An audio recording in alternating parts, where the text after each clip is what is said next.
itong panahon ng Adbyento na susunod nating kalendaryo ay isang napakagandang paghahanda sa buhay ng mga bawat Kristiyano. Di ba kanina, ang Kristiyano, gano'n pa yung matanda eh. Tapos ay taas naman ng paldat, ihing-ihina. Ay sus. Masayang Kristiyano. Di ba? Masaya. Ay ngayon, ano ang pakahulugan ng pagiging masaya? Ano ba ho ang definisyon ng kasiyahan sa buhay natin? Okay? Baka ang definisyon ng pagiging masaya ay yung meron ka, okay na ako doon, masaya ako doon.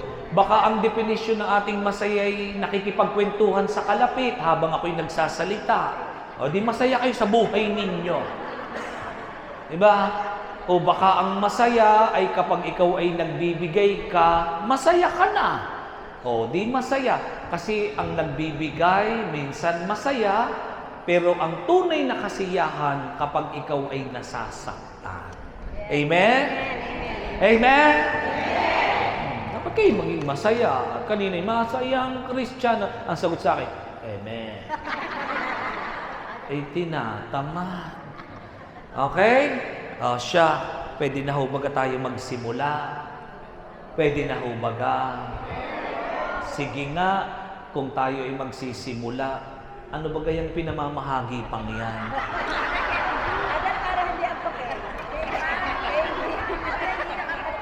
Pag mga papikit-pikit, pupok-pukin ko ng mic. Kendi-kendi ba yan? Meron na ditong mga kulay, nakakulay birthday na mamahagi ng kendi. Okay ho, ngayon, sa pasimula ho natin, ngayong ating Advent Recollection, ang ibinigay kong tema, Our Deepest Gifts. Ano ang ibig sabihin ng deepest? Pinakamalalim. Ano yung gifts? Regalo. Ano yung pinakamalalim na regalo natin? Okay? Sometimes, the meaning of gift ay yung mga material na bagay. Kapag hindi nabigyan si sister at si sister na isa'y nabigyan ni father, mapagtampo. Si sister lang ang favorite. Hindi ang charismatic. Una pala, may reaksyon na. Pagkahugantoy na ako, ay sila lang ang favorite ni Father. Hindi tayo. Paano kayo hindi naglilinis? Paano pag may patawag na mayroong patla, dala nyo lang naman ay pancham. Sila'y adobo. Hindi nyo alam yung pancham? Juice! O, tingnan ninyo yung mga laging juice. Pancham. Hindi ninyo alam yan, ano? Yung mga pancham. Yung inuot-ot. Yung parang sesto. O, naintindihan. Sabi nila, kayo nang mayaman. Panchamla ay hindi pa alam. O, okay? Sabi sa atin, our deepest gifts, pangungunahan ko ng inyong mga parish priest because I will give 4 themes of Advent from first to 4th Sunday of Advent. Okay ha? So from first to 4th Sunday of Advent, ibibigay ko sa inyo. Ano yung mga pakahulugan? Baka yung regalo natin ay may kulay pero walang kahulugan. Baka yung regalo natin malaki nga pero walang laman. Baka yung regalo natin maganda nga pero bulok naman ang kalooban. Baka yung regalo natin ay madami nga pero hungkag naman ang bibigyan. O baka ito'y isang simpleng regalo lamang, pero tumatagos sa puso ng isang tao. Amen. Palakpakan natin ang Panginoon. Para na tayong El Shaddai. Amen. Balik na rin natin ang mga payong para tanggapin ang biyaya ng Panginoon. Amen? Okay. Our deepest gifts sa Tagalog, ano yung pinakamalalim? Ano yung pinag-uugatan ng regalo? In a simple meaning, bakit ako nagbibigay? Baka nagbibigay lamang ako dahil ito'y labis sa bulsa ko. Baka ako'y nagbibigay dahil ito ay kailangan. Baka ako'y nagbibigay para itarpuli. Baka ako'y nagbibigay dahil ako'y binigyan din. Babalik ko lang yung ibinigay. Yung bakit nagbibigay is our deepest gifts. We have to know the meaning of our regalo. We have to know kung ano ang essence ng ibinibigay natin bilang paghahanda ngayong panahon ng Adbyento. At tamang-tama ho eh. Hindi pa nga Advent Recollection dapat, preparation for Advent Recollection. Tama ano? Dapat tayo pala pumasok na muna sa Advent season bago tayo nag-recollection. Pero maganda rin naman yung pinaghahandaan natin kung ano yung dapat nating kaharapin sa buhay natin. Dapat pala binibigyan natin ng kaukulang pansin kung ano yung kakaharapin natin sa mundong ito. Our deepest gifts. Okay. As the holiday season approaches, we often hear the language spoken of preparing the way. And that is the meaning of Advent. Meaning, preparing the way. Paghahanda, inihahanda, preparation, nino ng daraanan ng Panginoon. Kanina habang kami po ay papunta dito, kasama ko po yung 3 sokkong. Yung isa ko, yung bata pa, nilagay ko sa spiritual. Okay? Sa aking pastoral council ay bata-bata. Pero college na nag-aaral po sa UP. Naigigi yung bata kasi ang dami nilang naiisip. Sa liturgy, siyang inilagay ko. Sa apostolate, bata din. College, kaaral ho ng college. Parehong bata ang inilagay ko. Kasi pag mga matatanda, hindi ko na mautusan eh. Sabihin mo nga doon sa barangay, tayo may prosesyon. Gaganong-ganon pa. Oh. Ay pag bata, ipe-present na sa akin, Father, ito na po yun. Habang ako'y nagdadrive, Father, ito po yun. Gumawa na po, Father, ako ng preparation kung ano po ang babasahin ng mga LCF. Ano pong kulay ang gagamitin. Ang mga choir po, ito po ang mga kakantahin. Naka-isang folder na, ibibigay na lang po sa samahan. Prepare! Ako, may misa na laan. Ihaharap na sa akin. Preparation. Bakit na kailangan maghanda? Kasi alam natin kung ano dapat ang mangyayari. Alam natin kung anong ating kakantungan. Mamaya, after po ng misa natin, may kasalyata mamayang hapon. Dini, naghahanda na yung mga magbubulaklak. Nakahanda na yung mga iaayos dito. Bakit? Para sa isang magandang celebration. In the same way, sa bagong simula ng liturhiya ng kalendaryo, we have to prepare. But not preparing the gifts, the Christmas tree, the Christmas decoration. Not that all. Kahit wala siyang Christmas decoration, tuloy na tuloy pa rin ang Pasko. Why? When we prepare. Kaya nga di ba may awit, Christmas in our hearts. Di ba? Napakaganda nun. Bakit? We have to prepare. Sino? Hindi dapat lang tayo yung naghahanda. Ang pinaghahandaan natin ay ang ating Panginoon. Baka nakakaligtaan na natin eh. Dahil ilang taon na tayo ay dumaan sa pandemic, ilang taong tayo naka-face mask, ilang taong tayo ay nasa tahanan, nakikinig lamang tayo sa mga live. Baka ang preparation natin ay sa ating pagbabalik. No, pagbabalik ng ating Panginoon. Sa pagsilang ng ating Panginoon. And that is preparation. In one way or another, ang paghahanda ay tinatawag traditionally, Advent is a time of reflection. Ano ba sa Tagalog ang reflection? Pagninilay. Okay? Advent is a time for reflection. Kaya nga ho kaming mga pari, yung aming mga homil ng simbang gabi, prepared na. Ewan ko lang sa inyong mga pari, kung sila'y handa na. Eh bakit? Kasi sunod-sunod ang misa. Kinabukasan, ito ang misa. Kapag linggo, yung misa mo ng madaling araw ay siyang misa mo pa rin ng gabi. Pareho lang ng ebanghelyo, ay di 2 sets of homily. Eh pag kami nagmimisa, misa namin ng umaga, yung taga-kolekta, siya pa rin. Pagdating ng 9:00, siya pa rin. Pagdating ng hapon, siya pa rin. Eh, memorize ng homily ko eh. Natuto ako, magpe-prepare ako ng 3 homily. Para kung anong gamitin ko, shoot na iyon.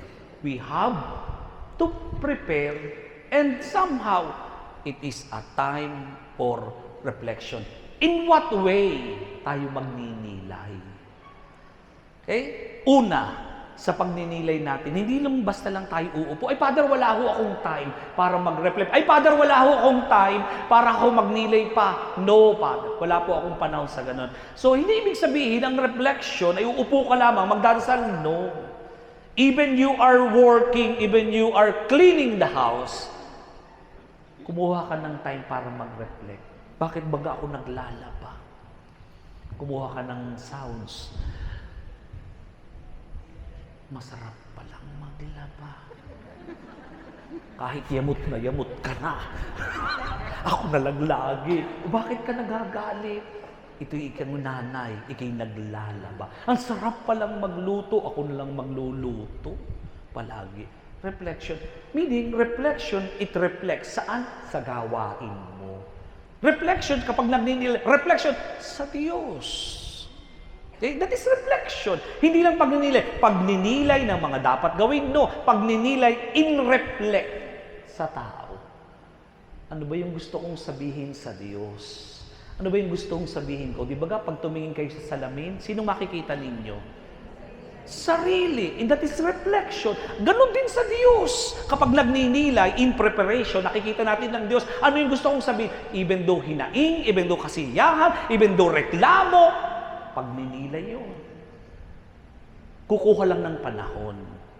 Hindi sa pagninilay, basta tingin mag-iisip, no. Hindi sa pagninilay, kay susulat, no. Hindi ibig sabihin, nagninilay ka, dami-dami mong isip. Even, ikay nakaupo at walang laman ng isip, na kahit ano, you are praying and reflecting sa buhay ng tao. Amen? Di ba masaya? Habang ako'y nagdadrive, pagbukas ko ng Facebook kanina at kami nag-almusal, aba, masasaya na yung mga nakakulay maroon. Nakapost na sa Facebook. Nagagaganon na. Gagaganon na. Masaya na. Mamaya, sabi ko sa kanila, pagdating ko, pagninilay. So, Advent, una, is a time for reflection. Pangalawa, Advent is a time for affirmation. Sa Tagalog, ano po ba ang affirmation? Sige nga ho. Pasasalamat. Affirmation. Ha? Pagkilala. Pangalawa, ano pa? Ano pa po? Sa Tagalog, ano po ang affirmation?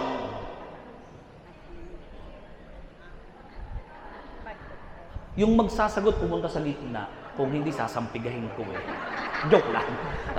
Ano pa sa Tagalog ang affirmation? Advent is a time for affirmation. Pagkilala. Sige, pasasala. Pagsang-ayon. Okay? Ano pa? Pagpapatotoo, pwede rin. Ano pa ho? Pagkilala, okay? Ano pa ho? Ang affirmation. Pagsang-ayon, okay? Ano pa? Affirmation. Advent season is a time for affirmation. Sa madaling salita, recognition. Di ba? Nare-recognize mo. Hindi lang siya basta nakikilala. Hindi mo naman kilala siya. Pero si ano? Sino nga ba yun? Ba't nare-recognize mo? Di ba ga? Dati puti ang buhok ko noon na. Sino nga yun? Para kami nakain. Kasama ko yung mga kaibigan ko sa isang Japanese restaurant. Sama ho ako. Parang Sunday hugasin ng gabi. Pagkatapos po ng aking 6 masses pag Sunday, sabi ko, kain tayo sa labas. Ako'y pagod na pagod. Sige po, Father. Kain ho kami. Pagpasok ko namin sa Japanese restaurant, sa Calamba, sa Ipon-Yari, para kayo makapunta. Baka hindi nyo kayanin, mahal doon. Pero libre ho ako. Kaya ako'y nasama laang. Ano ho, pagkain ho namin doon, di upo ho kami, dito kabilang table. May ganyan ho siya eh. May salamin. Sabi sa akin ng pamilya, Father. Ako naman. Sabi ng mga kasama, sino yun? Di ko kilala. But recognition. But na-affirm. Diba? Affirmation meaning in positive way. Diba? In positive way. Nare-recognize mo siya. That was recognition eh. May sabitan, may awarding, recognition. Affirmation is the same. Na-affirm mo yung mga bagay na yun. It's either negative or positive, but more on the positive way sa buhay. Eh, ang ganda ng pagninilay, hindi lamang pala sa aspeto ng negatibong buhay, kundi itong panahon ng Adbyento is affirmation of our good characteristic, good attitude. Yun pala yun. Kaya pala ang panahon ng Adbyento, kulay violet nga, pero masaya. Unlike ng panahon ng Lenten season, kahit anong gawin mong kasiyahan, tumugtog ka man ng masaya, pero ang pakiramdam mo pa rin ay malungkot. That's why Lent meaning repent. That's why Advent meaning affirmation. So dalawang mahalagang bagay Huwag yun nating kakalimutan. The Advent is a time of reflection and affirmation. Huwag tayong lalayo doon. Bakit? Ito yung 4 na tema ng 4 na linggo ng panahon ng Advent season.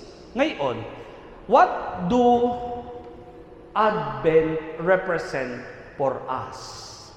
Ano ba yung sa palagay natin na ano nga ba ang pakahulugan ng Advent season para sa atin?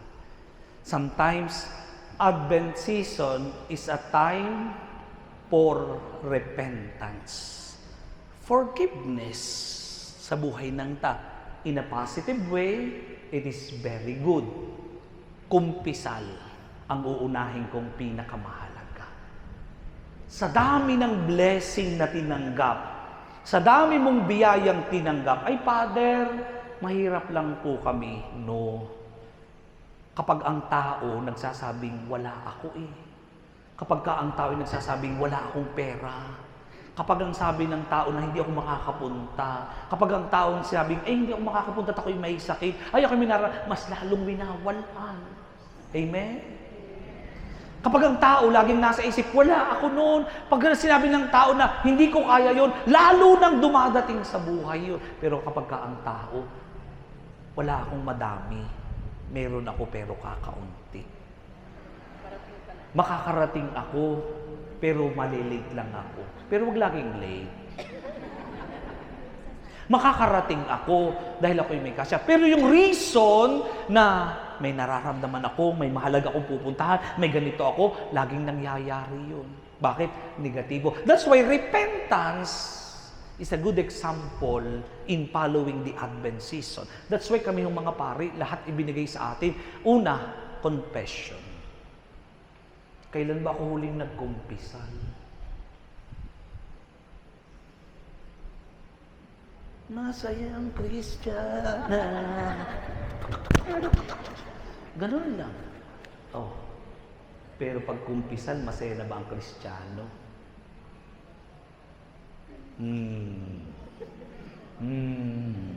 Hindi tahimik kayo, Mukha niya.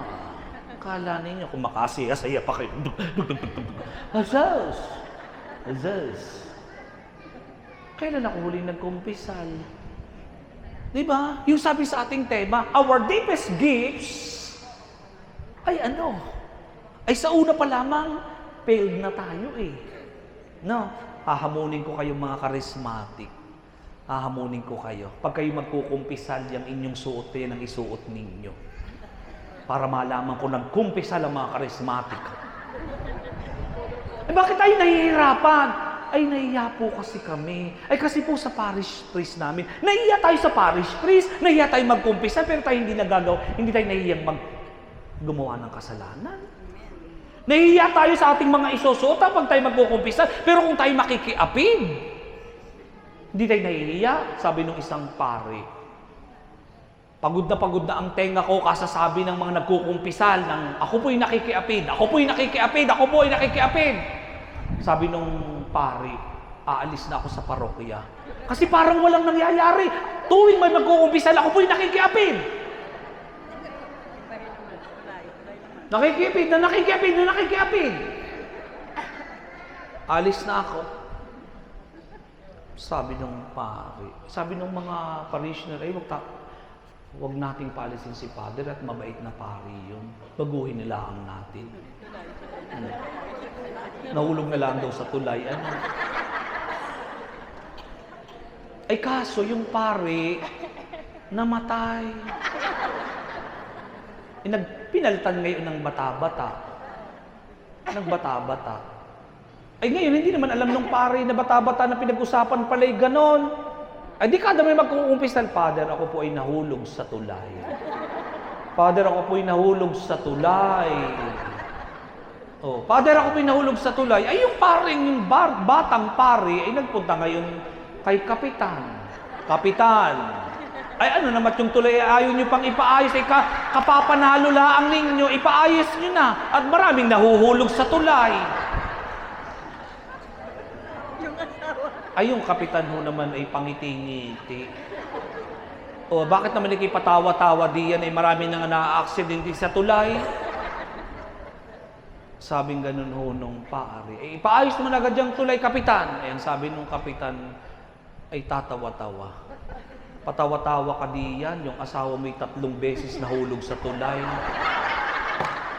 Ay nakikiapid din laang pala. Meaning, in terms of repentance, walang pagbabago. If you confess this day, and the other day you will confess again, the same sin, walang pagbabago sa buhay ng tao. Nakikichismis po ako, pinagkukwentuhan po ako.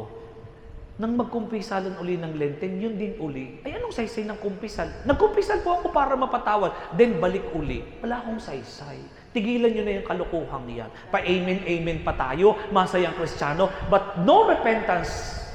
Bad. Bad. Tapos sasabihin natin, tayo na may dapat tayong maging perfect. No. Walang perfecto.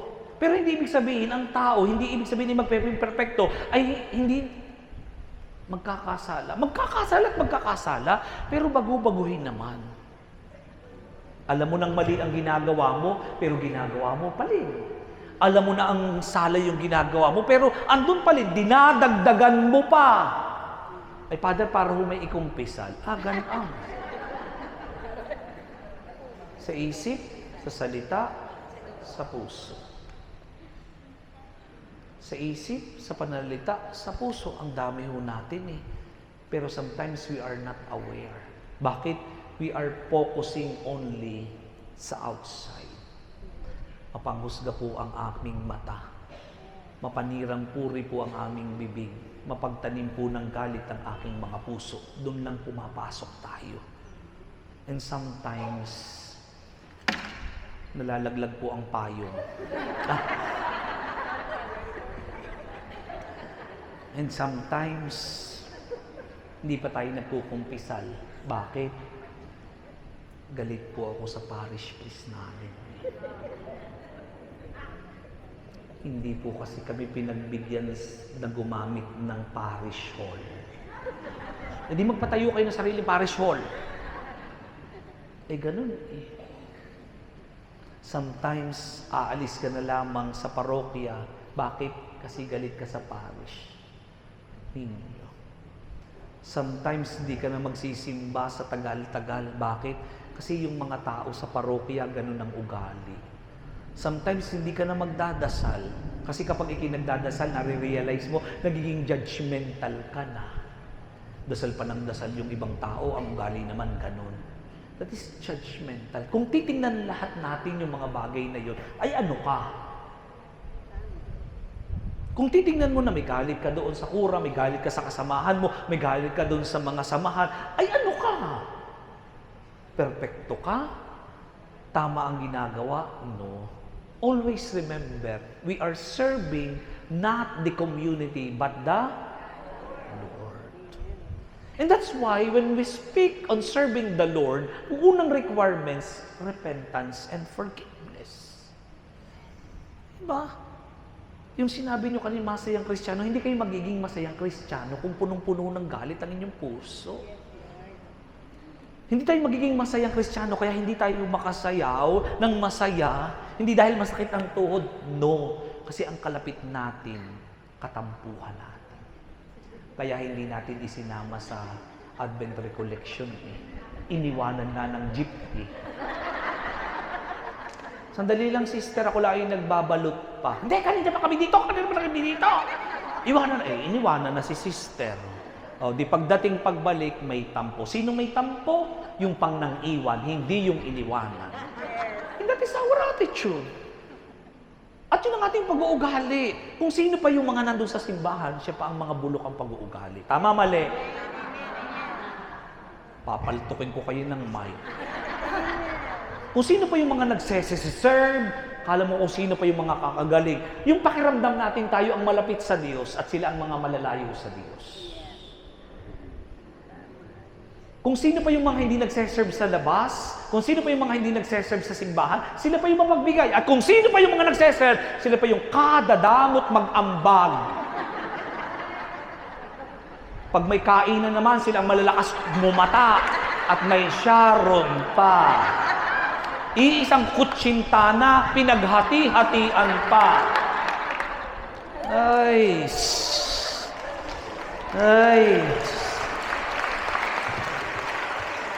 Oh, sasabihin nyo sa akin, masayang Kristiyano. Dapat madamot na Kristiyano. Mapagsyaro na charismatic. Ganon. Ang sayaw. Diba? Why? Repentance. But the first requirements on repentance, listen. The first requirements on repentance, bago ka mapatawad, we have to admit our sins. We have to admit. Kaya pag kayo magkukumpisal, huwag maraming kwento. Ako po ay ganoon. Ako po ay gumanito. Ako po ay ganito. Ako po ay ganito. That's it. We have to admit our sins before we ask forgiveness. Ay, magkukumpisal tayo ang tinuturo natin kapwa. Magkukumpisal tayo ang tinuturo natin asawa. Ay, magkukumpisal tayo, tinuturo natin ay kasamahan natin. Anong saysay? Matayang Kristiyano. Matatabang charismatic. Ganun dapat. Hindi masaya. Matatabang charismatic. Mapagsyaro na tagaliliw.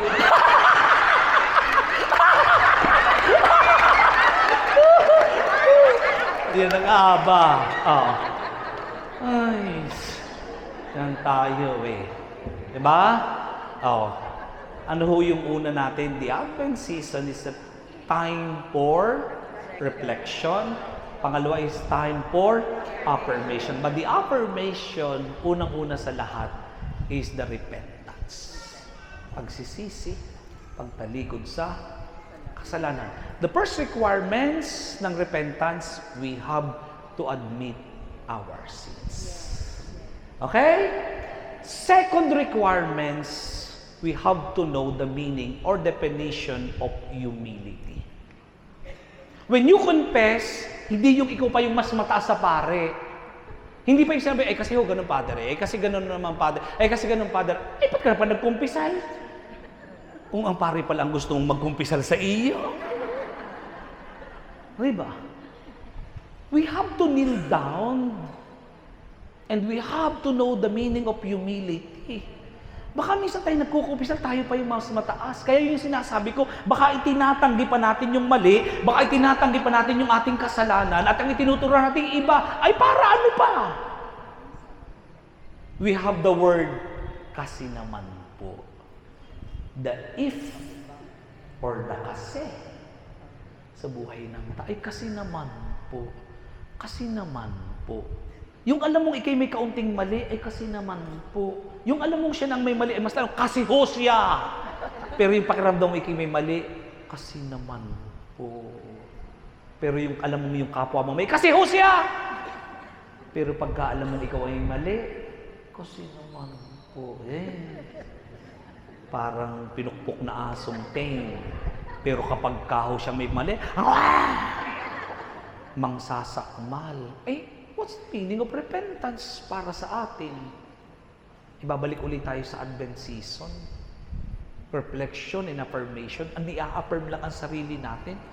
Pero dapat kaugnay ng affirmation is repentance. Kasi yun yung pinakamahalaga sa buhay natin. Advent guides us to explore what Christmas means to us personally and discover the greatest gift we can give to our family, friends, and the world in itself. Yun yung sinasabi ko. Ang panahon ng Adbyento ay panahon para ma-explore mo ang buhay mo.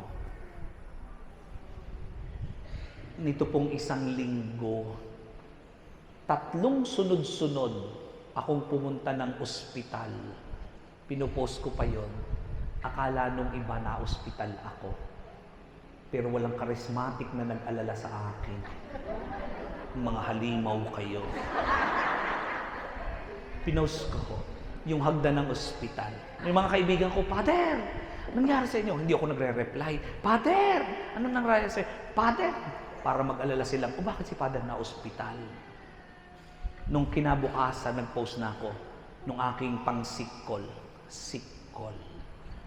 3, bata, matanda, bata-bata. Alam niyo yung bata-bata, 40 years old lang. Nagja-jogging, exercise, na-stroke, kalahati, dead.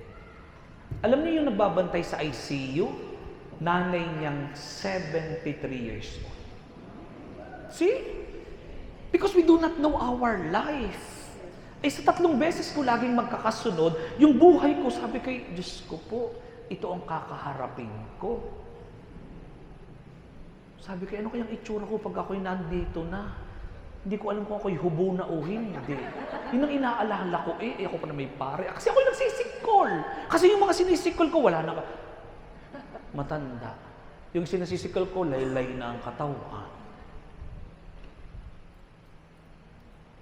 Bago ako pumasok ng ICU, sabi po sa akin nung 73 years old, Father, ako po yung mother.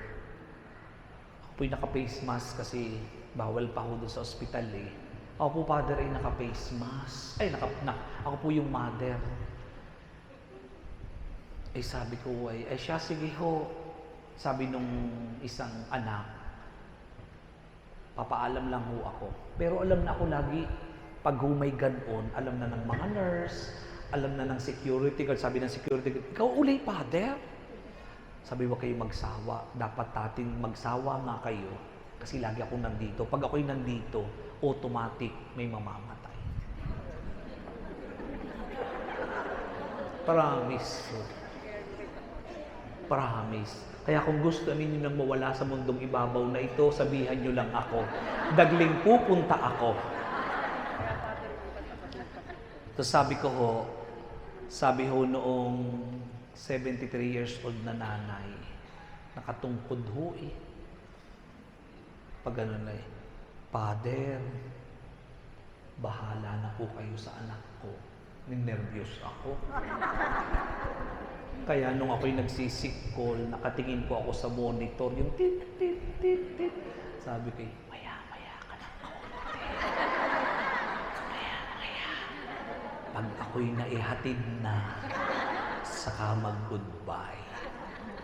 Ay buhay pa naman nang ako'y umalis. Kanina ho nawala. Oh. At least kayo may pagitan pang 1 araw, 2 araw. Makakapagtagubilin pa kayo. Kaya pag ako'y pinatawag na, humanda na kayo. Na, kasi minsan ang tinatawag sa akin, pawala na. Bakit ko nasasabi? Kasi we do not know our life. Lagi ko po itong sinasabi ko sa lahat ng misa ko. Lagi kong pinapaalala, kaiiksi ng buhay ng tao. Kung maiksi ang buhay ng tao, ay mag-iipon ka pa ng galit. Kung kaiksi ang buhay ng tao, kahit tayo alam nyo, kahit tayo maraming pera, alam nyo, kahit marami tayong yaman, lahat uubusin yan sa ospital. Diba? Kasi pag tayo nagkasakit, lahat bayad. Oh, di ba lahat bayad? Malay nyo ba? Yung inipon ninyo, okay na yan, mauubos na yung pera. May pampalibing pa, okay na yan, tanggalin na yan. Malay nyo! Hindi natin alam. Yung malay nyo kayo ba ipaglalaban pa ng inyong mahal sa buhay? Hindi natin alam yun. Baka sabihin na, ang isip nila, napapagod na si nanay, napapagod na si tatay, okay na yun. Pero ang iba, ang nasa isip, ubus na, wala na tayong pera, wala na tayong bilyon ang papayaran natin. Secondary na lamang yung ipaglaban natin. Kakaunti yun. Sa bandang huli, kahit ipaglaban mo, yung ng 11 years na nagsama, si Katniel na. Diba? Ang sakit sa heart. Naghiwalay din. Eh, yung buhay pa natin, sila nga, nagkaroon ng ebidensya para maghiwalay. Ay, yung buhay ba natin? Mayroon ba tayong ebidensya pag hiwalayin tayo ng Diyos? Wala. Kasi hindi naman natin nalalaman kung hanggang kailan tayo. That's why the season or the Advent season, it's a time to explore. Okay? Ito yung bagong simula. Kaya ano yung dapat kong gawin at pagplanuhan? Ay, ang iniisip lang natin lagi kapag Advent season, ano yung ating Christmas party? Ano yung costume natin sa Christmas party? Yung bang community natin may Christmas party? Pag Christmas party naman na-attend lahat eh. No, kung makatama. Tama? Pagbaga mayroong gawain at meeting, na-attend. Nag-aalaga ako ng apo.